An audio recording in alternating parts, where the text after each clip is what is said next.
bienvenidos, bienvenidas. Gracias por tanto público, venir a la primera vez que grabamos un podcast con público. Habrá en algún momento interacción también, así que estar atentos, atentas.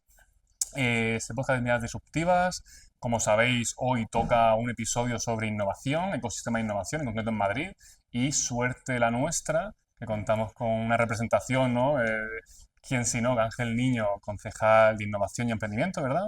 Del Ayuntamiento de Madrid. Y la idea, un poco diferente a lo que hacemos en el Ujú. podcast, es más, bueno, una conversación contigo, Ángel, para ver, pues, qué haces como concejal de innovación, qué es eso de la innovación, ¿no? En un ayuntamiento como en Madrid, porque es verdad que Madrid sí que es un innovador, pero ¿qué se hace? ¿Qué es esto de ser concejal de innovación? Bueno, ser concejal de innovación, te votan ahí y te ha tocado, ¿sabes? Pero bueno, bromas aparte, al final gran parte de mi trabajo es fomentar y atraer la innovación, y con atraer la innovación me refiero a atraer tanto startups como emprendedores, como empresas grandes o diferentes iniciativas, eventos como el que vamos a tener en breve en Madrid, de todas las partes del mundo a la ciudad de Madrid para generar un ecosistema solvente y que en el futuro vaya funcionando por sí mismo. ¿A qué me refiero con esto de que en el futuro funcione por sí mismo? Al final los ecosistemas innovadores se nutren a sí mismos. Es decir, tú al final yo siempre pongo un ejemplo, que es el ejemplo de las vacas y el crecimiento de la hierba. Si tú un día metes una vaca que sería una gran empresa a un lugar como puede ser una gran ciudad en la que no haya hierba, que podrían ser las startups y demás, pues no va a sobrevivir. Pues al final crear un ecosistema es crearlo todo, atraer todo tipo de empresas del tamaño que sea, todo tipo de innovadores, del Mm. tamaño que sean sus ideas, y hacer que todo funcione. Esto ha conseguido que en los últimos años, o sea, yo llevo siendo ya 6 años concejal de Madrid, estoy haciéndome ya mayor. No, no vengo de la política, vengo del sector privado, de tener además mis startups y de emprender. Y hemos conseguido que una ciudad como Madrid, que por desgracia hace 6 años no estaba en ningún ranking de emprendimiento ni europeo ni internacional, ya esté en el top 3 europeo, se haya consolidado como el primer ecosistema emergente del mundo. Esto lo Mm. dice la consultora de Silicon Valley más prestigiosa, y yo creo que tengamos iniciativas pues como puede ser este centro de inteligencia artificial en el que nos encontramos, que fuimos pioneros a nivel español y a nivel europeo de hacer un centro de inteligencia artificial en el ámbito de la divulgación, pues ha conseguido que cada vez más talento venga a la ciudad de Madrid, que es lo que va a definir el futuro de las ciudades. Es decir, tú al final, si quieres que tu ciudad evolucione, tienes que ser capaz de atraer el talento de cualquier parte del mundo. Pues podemos enlazar con tema del talento, porque es verdad que llevas ya bastantes años y justo del ecosistema de Madrid hablaremos luego, porque yo además me he preparado algo sobre rankings, startups, coworkings, hay un ecosistema muy complejo. Pero hablando de talento, pues aquí hoy tenemos a bastantes estudiantes, gente muy joven, de multidisciplinar, desde ciencias sociales, ingeniería, supongo un poco de todo. Estamos hoy en un espacio que es también un espacio multiusos, ¿no? Enfocado en tecnologías, pero aquí, ¿qué tipo de actividades? Has dicho, no, sí es un espacio de inteligencia artificial. ¿Qué tipo de actividades se hacen que puedan ser de interés, aparte de hoy que venís pues, a escuchar hablar de innovación?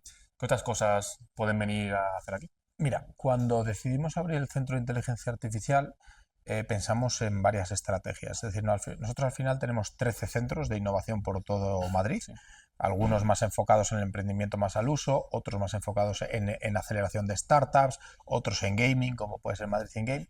Y cuando pensamos este centro, lo pensamos de forma diferente. ¿A qué me refiero con forma diferente? Lo normal, lo que podríamos haber hecho si hiciéramos lo que llevábamos haciendo todo el tiempo, es abrir un centro en el que atrajéramos startups, las incubáramos, etc, Sí. etc, que tuvieran que ver con inteligencia artificial. Pero este lo pensamos de otra forma. Y es que ahora todo el mundo sabe lo que es la inteligencia artificial, pero cuando abrimos esto en el 2021, pues la inteligencia artificial era el Yo Robot.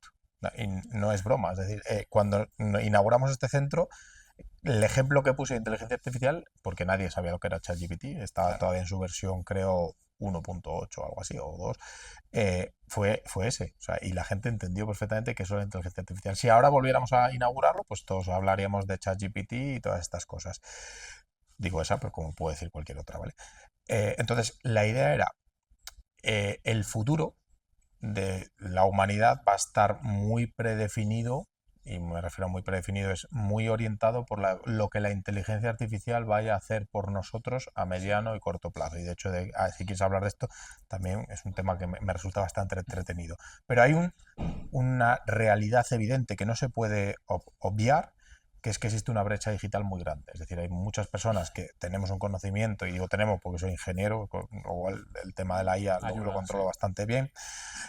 Tenemos un conocimiento de la tecnología que nos ayuda a ir rápido en estos nuevos tiempos. Pero hay muchas personas, y de hecho yo siempre lo digo, si tú sales de aquí a esta puerta y cruzas la acera y le hablas de inteligencia artificial, posiblemente te hable de los digamos, titulares y poco más. Entonces, este centro se abrió con el fin de reducir esa brecha. Hacia la ciudadanía en general. Efectivamente, que sea, y como lo es, totalmente abierto a la ciudadanía, con formaciones de inteligencia artificial desde cosas que no tienen ni que ver con la inteligencia artificial, que es que nosotros tenemos un programa para personas mayores para enseñarles a utilizar su certificado digital en el móvil y que puedan tener acceso a sus servicios digitales en el móvil, hasta charlas de inteligencia artificial, de neuroderechos en el futuro, cuando tengamos un aparatito por aquí, que lo tendremos en la oreja, que sea capaz de leer nuestras ondas cerebrales y predecir lo que vamos a querer antes de mandarlo a la voz.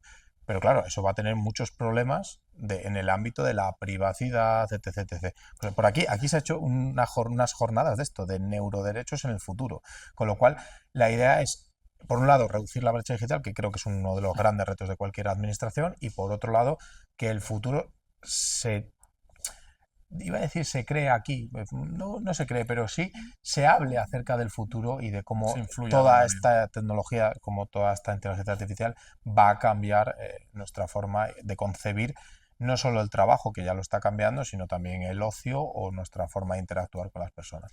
Pues el certificado digital, alguno por aquí sé que le hubiese venido bien, el curso, no tan mayor, porque tiene sus cosas.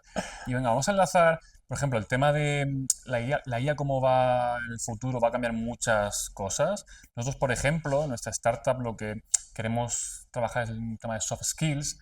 Pensamos que la IA va a cambiar el paradigma en general y una de las cosas que puede traer es que al ser más productivos, depender a lo mejor menos de trabajos repetitivos, el punto humano, ese enfoque, la conversación entre personas, la gestión de los conflictos, el ámbito humano va a ser mucho más importante y ahí es donde tenemos que sacar habilidades a resplandecer, ¿no? Entonces, ¿qué piensan en ese sentido? Es decir, ¿la IA nos va a hacer más humanos? ¿Nos va a obligar a ser más humanos para no perder todo? Es un tema interesante, complejo a la vez, ¿no? Sí, a ver, vamos a ver. Tú eres muy joven, pero yo que Sí. soy mayor. Cuando terminé la ingeniería, de aquella, la gente no hablaba de soft skills, y no hace tanto, aunque lo parezca, no hace tanto. Afortunadamente, todas estas habilidades sociales que siempre hay que tener, y además yo siempre digo que hay que tener una serie de habilidades sociales porque vivimos en un mundo social y porque somos animales sociales, pues se han empezado a poner cada vez más en valor los últimos 15 años más o menos. Ahora están en un momento bueno y yo creo que eso no va a cambiar. Creo que las habilidades sociales van a ser muy necesarias. Pero sí creo que la inteligencia artificial va a redefinir los trabajos.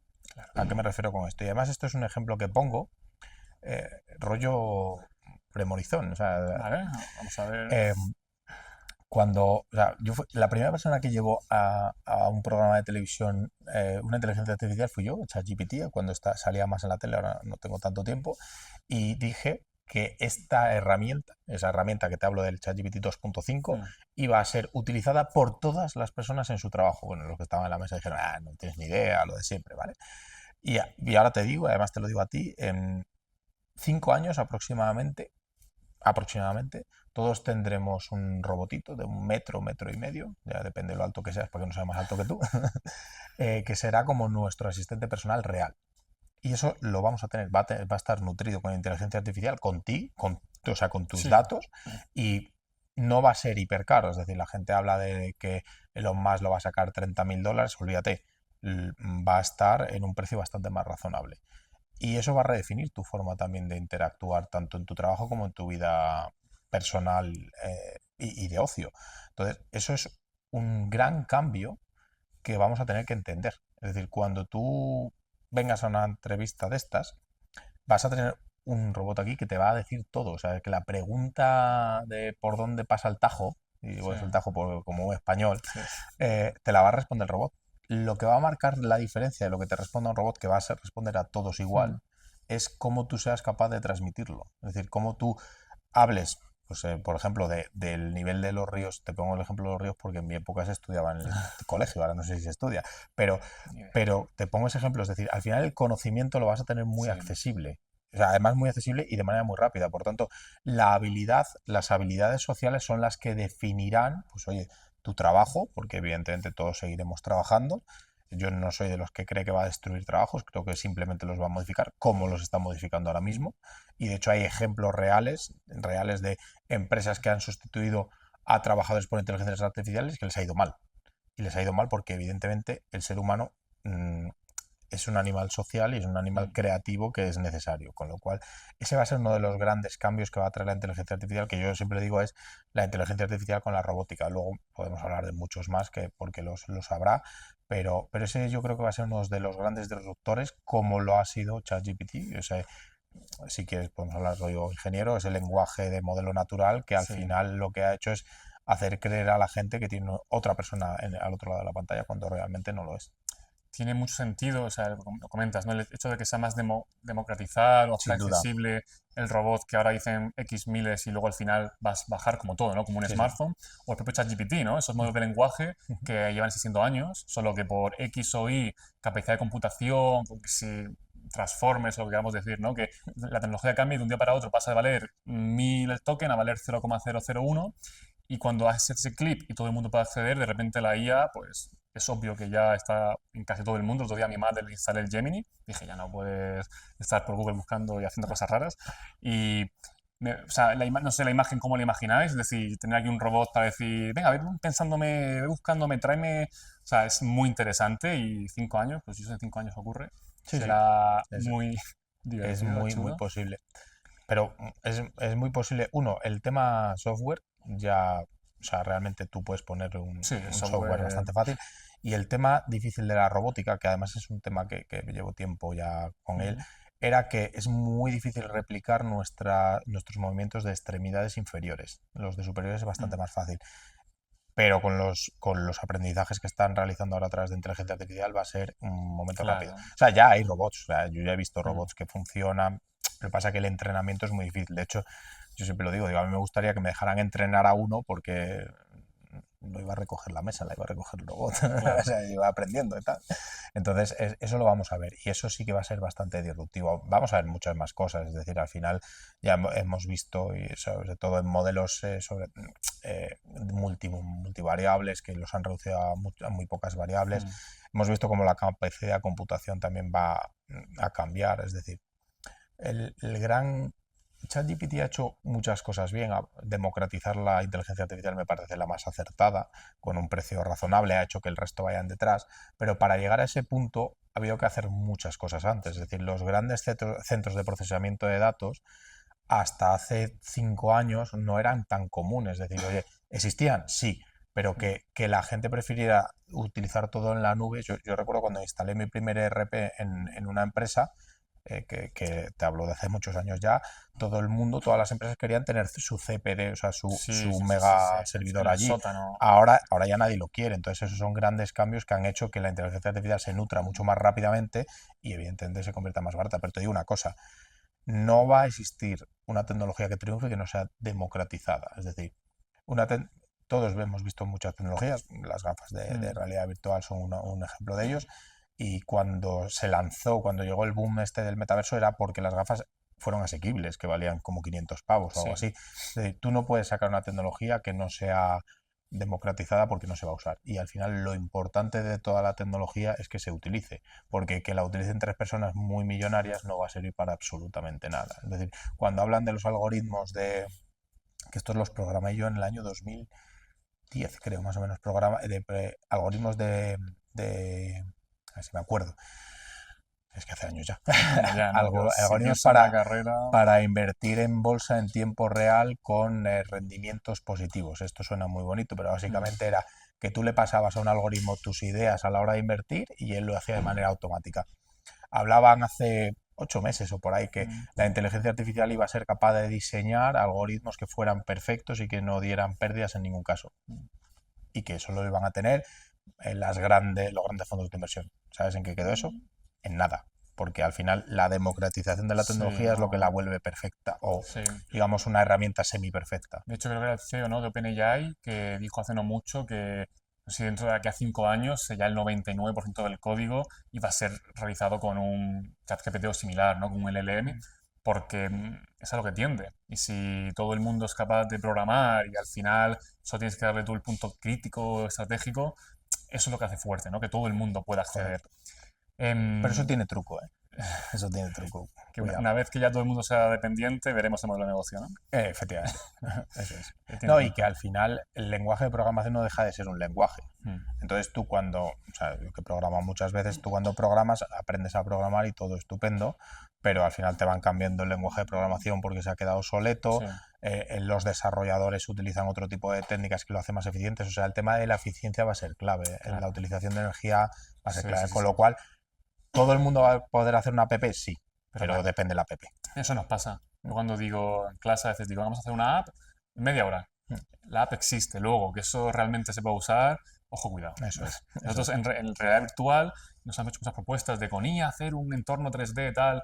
Se ve bonito, luego a nivel de computación es tan poco óptimo que eso no echa humo, bueno, sí echa humo, pero, Se calienta, se pero no, calienta. no la nos hemos roto de milagro. O sea, la IA hace muchas cosas, pero optimizar justo no es una de ellas, así que de momento hace falta gente que sepa. Podemos a lo mejor meternos. El tema de la destrucción de trabajos también puede ser más viral, ¿no? De pegar el podcast. Vamos a destruir trabajos. Bueno, ya pasó en la primera revolución industrial, que si el caballo, ahora el coche, las máquinas, siempre, no es que se han destruido, se han ido intercambiando al final la población en la que somos. En cierto punto, en cierto 2100, 2200, en la que realmente tengamos todos nuestros robots que hagan todo, todo se calcule, todo sea tan fácil, ¿podría llegar a esa utopía en la que el ser humano no tuviese que trabajar porque todo se hiciese y los recursos se pudiesen repartir? ¿Eso tiene sentido? O Bueno, dos cosas. Hay que separar el futuro cercano del futuro claro, distópico. En el futuro cercano, yo siempre pongo el mismo ejemplo. Los que ya somos un poco más mayores, vivimos la etapa de Internet. Cuando nació Internet, los que sois jóvenes, vosotros imposible que lo supierais, pero ahí estábamos unos cuantos que defendiendo que Internet tenía que ser libre, que Internet tenía que ser accesible y que Internet tenía que ser para todo el mundo. Este debate existió, ¿eh? No es una broma, este debate existió. Entonces, yo recuerdo ese debate, que ya era guerrero de aquella, entonces iba a muchos foros de debate, de aquella no había podcast, había foros a los que te mm, invitaban, y yo siempre digo lo mismo, o sea, los grandes haters de Internet, o sea, los debates más potentes que teníamos era, no, Internet tiene que ser privado, Internet tiene que ser poco accesible, es decir, solo para la gente con mucho conocimiento, eso es, controlarlo. y tiene que ser controlado por los estados. Otra serie de personas decíamos, no, Internet tiene que ser todo lo contrario. Y una de las excusas que decían es que Internet, bueno, decían dos excusas sobre todo. Una, que Internet estaba hecho para pornografía, venta de armas y todas estas cosas. La que ya no existía Google, ¿eh? O sea, era otro mundo. Y la otra que decían, no, es que Internet va a destruir tantos trabajos que toda la gente se va a quedar en paro. Ahora somos muchas más personas en el mundo que cuando nació Internet, o sea, o que cuando Internet se democratizó. Y yo veo a todo el mundo trabajar. O Sí, sea, porque los trabajos al final se van transformando. Es decir, al final tú, sí, y además pongo el ejemplo, si queréis, de una agencia de viajes, en una agencia de viajes, antes y ahora sigue habiéndolo, tú vas a una oficina, hablas con la gente de viajes y él utiliza Internet para darte la opción que más mm, se adapta a lo que tú quieres. ¿Puedes hacerlo desde tu casa? Sí. Posiblemente también puedas hacerlo, pero eso también tiene gente trabajando detrás, ¿eh? No sí, sí, pienses sí, que sí, sí. porque lo hagas por internet no hay personas trabajando. Con lo cual, el ejemplo más reciente que tenemos de que una tecnología modifica los trabajos es de hace 20 años, que es la masificación de Internet, la utilización, 20, 25, 30 si quieres, la utilización de Internet por parte de todos los usuarios. Ahora todo el mundo tiene Internet, sigue habiendo gente trabajando. Mm, Con la inteligencia artificial a corto plazo va a pasar exactamente lo mismo. A corto sí, plazo me refiero entre 5, 10, 15 sí, seguro, años. estoy de acuerdo en eso. Se modificarán los trabajos, utilizarán inteligencia artificial, seremos más eficientes, todo el mundo ideal, pero trabajos aparecerán. Y de hecho, yo aquí siempre pongo el mismo ejemplo para definir esto perfectamente del trabajo del futuro, que es una de las cosas que más me suelen preguntar. Si a mí hace 20 años, que yo ya usaba Internet y mucho, me dicen que una forma de vida fuera ser influencer o community manager, no estaría aquí. Hubiera montado agencias de Ya. influencers o community managers. Pero oye, no era tan listo. Alguien fue más listo y lo aprovechó mejor. Pues aquí pasa lo mismo. Habrá trabajos con inteligencia artificial que a la gente normal, a los mortales, no se nos ocurran, a alguien se le ocurra y se haga tremendamente millonario. Con lo cual Sí, hay que ser ágil hay que ser ágil y adaptarse porque los trabajos no van a desaparecer, van a modificarse. En un futuro muy lejano, en un mundo distópico, como soy fiel ferviente de la ciencia ficción, pues creo que habrá una serie de diferencias. Es decir, yo creo que el tema de la conquista espacial va a cambiar mucho nuestra forma de pensar. Es decir, va a cambiar nuestra forma de trabajar. Tú al final, posiblemente en aquella época, los viajes dentro del sistema solar sean bastante más rápidos, con lo cual eso generará muchísimo trabajo. El tema de la investigación va a estar siempre ahí. Yo, Sí, como ingeniero que soy, pues creo que va a estar ahí. debería. Pero va a haber un gran mercado para el ocio. O Eso sea, es. el ocio va a generar muchísimo, muchísimo trabajo y tú al final tendrás el tipo de ocio que sea, pues evidentemente con máquinas, pero también vas a tener otro tipo de ocio. Y ahí también se va a generar mucho empleo y además que se va a generar mucho empleo, se va a necesitar mucho, por lo que habíamos empezado, por todas esas habilidades sociales, porque tú cuando quieres desconectar, pues muchas veces dices, oye, pues me voy a una casa rural en la que no hay internet, estoy con mis amigos y Mm. además si tienes un amigo en el pueblo que tiene caballos, pues te quieres dar una vuelta en Sí, caballo. o sea, Con al lo final cual, tenemos el futuro, eso es. tenemos el de las pelis, que es el que te enganchas, el Black Mirror, ¿no? Y eres social pero antisocial en el metaverso Ojo, tal. eso pasará, ¿eh? Eso puede ocurrir. Eso pasará. Y la opción 2 que quizás la mejor es no, al revés. Vamos a Es tener que que ser habrá más es que habrá sociales. las dos. O sea, es que eso que va a haber unas personas que van a estar hiperconectadas y van a querer siempre estar hiperconectadas con Hmm. como Black Mirror, eso va a pasar. Pero también va a haber muchas personas que no van a querer estar hiperconectadas y que lo que van a querer es disfrutar un poco más de los placeres terrenales, Claro, por nosotros llamarlo cuando así. hablamos que cómo conseguir que la tecnología es una habilitadora de esa socialización fuera de la tecnología. Correcto. Es decir, que haya gente hiperconectada y luego gente que use justo lo último para evitar. Nosotros, por ejemplo, cuando hacemos temas de realidad virtual, intentamos evitar cada uno en su casa con las gafas y hacerlo asocial. Y lo que hacemos es siempre entornos, intentando realidad mixta y demás, para intentar que la gente esté físicamente y se puedan tocar y se puedan, Sí. más allá de meter, o sea, hacer la parte mixta, social y tecnológica. También te digo que la tecnología ha conseguido que muchas personas que posiblemente en sus entornos no tuvieran amigos, hayan podido hacer muchos amigos, ¿eh? Porque Sí. al final, claro, ahora estamos en Madrid, que Madrid es enorme y hay de todo Mm. tipo de gente, pero yo soy de un pequeño pueblo de León, que allí me crié y yo era el friki, porque de aquella era el friki, Mm. lo sigo siendo, tampoco pasa nada, pero claro, tú cuando hablabas oye, pues oye, me gusta aprender a programar. Yo aprendí a programar con 14 años. Entonces, pues tú hablabas con tu entorno y a nadie le Claro. interesaba eso. Sí, sí, Entonces, sí. eso también lo ha conseguido Internet. Entonces, todo tiene todos sus pros y sus contras, pero vamos, que trabajar, por desgracia, vamos a seguir trabajando. A lo Sí, mejor menos, pero trabajar nos va a seguirá. tener O que sea, seguir. la tecnología al final, la idea es que mejore la vida, de Eso es. opciones a lo que Es antes que no la había. tecnología solo es una herramienta, y esto es Eso lo que es. siempre digo, esta mañana estaba en otro evento. Me preguntaban por la inteligencia artificial. Digo, vamos a ver, era un evento para utilizar la inteligencia artificial con fines sociales positivos. Yo digo, Mm. si es que la inteligencia artificial es una herramienta, el que la utilice la utilizará para el bien si es una buena persona y la utilizará para el mal si es una mala persona. Y como yo Efectivamente. creo en el ser humano y creo que hay más personas buenas que malas, pues creo que al final predominará las inteligencias artificiales que ayuden al mundo. Pues yo creo que vamos para una última reflexión Venga, quizás. parezco Tenemos... un abuelo aquí hablando, ¿eh? No, no. Creo que hemos tocado puntos interesantes, pero ya para despedir a todos los que habéis venido y a la gente que luego nos escuche, que es al final gente interesada en innovación, en tecnología, en el futuro, a lo mejor una recomendación de esta innovación, y también hablamos de emprendimiento, ¿no? Somos startups. ¿Qué recomendación se le puede dar a la gente joven, sabiendo que no sabemos cuál va a ser el nuevo influencer, ¿no? Pero en tu experiencia, ¿qué le diríais? Mirar por aquí, por acá, hacer esto, lo otro, si quieren, pues eso, poder innovar en el futuro, poder desarrollar proyectos o adaptarse a los nuevos puestos de trabajo. A ver, reflexión más genérica y luego Sí, una venga. más directa. La reflexión más genérica, en el futuro va a haber cuatro formas de monetizar bastante lógicas. O sea, una es la energía, es decir, si trabajas en el sector de la energía vas a tener trabajo porque la energía va a ser más necesaria que nunca. Dos, y esto es una opinión personal que puede ser debatible, blockchain y ciberseguridad, que van a ir muy relacionadas porque al final con la computación cuántica y la Todo el utilización de IoT, tecnología. sí. Tres, inteligencia artificial, creo que también va a tener un hueco muy grande. Y 4, el ocio. El ocio que puede ser tanto digital como no digital. Esos son, yo creo, los 4 grandes bloques en los que el trabajo va a ser modificado en el futuro. Ese es el genérico. Sí. Y mi recomendación es, y esto te lo dice alguien, como te digo, que viene de un mundo mucho más tecnológico, ahora estoy en política porque la vida me ha traído aquí, pero, pero que no te dé pereza. Es decir, yo a todos mis amigos que he visto que una tecnología han dicho, oye, pues es que me da pereza. Sí, en vez de una oportunidad, verlo como Correcto. un... No, otra vez volverme a poner. No, Sí, pues se van descabalgando, se van descabalgando y al final se quedan fuera. Y además esto lo puedo decir y mis amigos lo pueden corroborar, o sea, si esto se vuelve viral. Yo a mis amigos les dije en una cena en el año 2015-2016, que compraran Bitcoin. Dije, este es el futuro contra la inflación porque bla, bla, bla, bla, bla. Me dijeron, ¿qué dices, hombre? No sé qué. Pues ahora cada vez que nos vemos me recuerdan de, cabrón, si te hubiéramos hecho caso. O sea, que no te dé pereza la tecnología y sobre todo la nueva.